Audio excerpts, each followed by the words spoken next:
శ్రీమాత్రే నమః. అందరికీ నమస్కారం అండి. ఈరోజు మా వంట వచ్చేసరికి చింతకాయ పచ్చడి అండి. ఇది ఎలా చేశానో చెప్తాను ఒకసారి.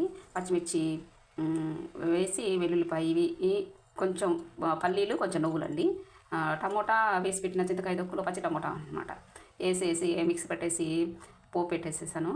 పోపు కాసేపు వాటర్ వేసాను కదా, కొంచెం మగ్గనిచ్చానండి. ఈ పచ్చిమిర్చి కారం లేకుండా ఉన్నాయి, అందుకని వచ్చేసరికి కొద్దిగా కారం వేయాల్సి వచ్చింది. అందుకే ఎల్లో షేడ్ లేదు. ఇంకొక ఐటమ్ చూపిస్తాను. ఈ దొండకాయ ఫ్రై అండి, కొబ్బరి కారం వేసి ఫ్రై చేశాను అనమాట. కొంచెం ఆయిల్తోనే చేశాను. ఇక వచ్చి వడియాలండి, ఇవి ఈ కార్న్స్ అనమాట, వేయించాను అటుకులు. దీంట్లో వేసినది ఎందుకు చూపిస్తున్నానంటే, మనకి చిల్లీ ఫ్లిక్స్ అంటారే అదండి. ఇది నేను చేసి పెట్టుకుంటాను అనమాట. ఉప్పేసి వేయించి నూనెలో ఇది చేసి పెట్టాను. ఇది జస్ట్ అట్లా కలిపాను అనమాట, పిల్లలు ఉంటే కారం లేకుండా ఉండడానికని. ఇది నా కోసం చెప్పాలంటే. ఇక మెయిన్ది చూపించలేదు, ఇది పెరుగు పచ్చడి అండి.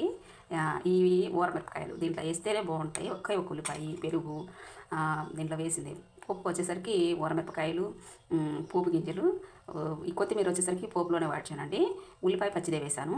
ఇక కొత్తిమీర పోపులో వేసాను అనమాట. దీంట్లో వేసిన పౌడర్ ఏంటంటే పచ్చి కొబ్బరి, కొన్ని పుట్నాలు అనమాట, పచ్చిమిర్చి వేసేసి మిక్సీ పట్టేసి దీంట్లో కలిపానండి. అల్లం వేసుకోవచ్చు కానీ నేను వేయలేదు. కొంతమంది వేసుకోకుంటే బాగుంటుంది, కానీ నేను ప్రస్తుతానికి వేయలే. కావాల్సే మీకు నచ్చితే చేసుకోండి. బాయ్ అండి. Thank you for watching.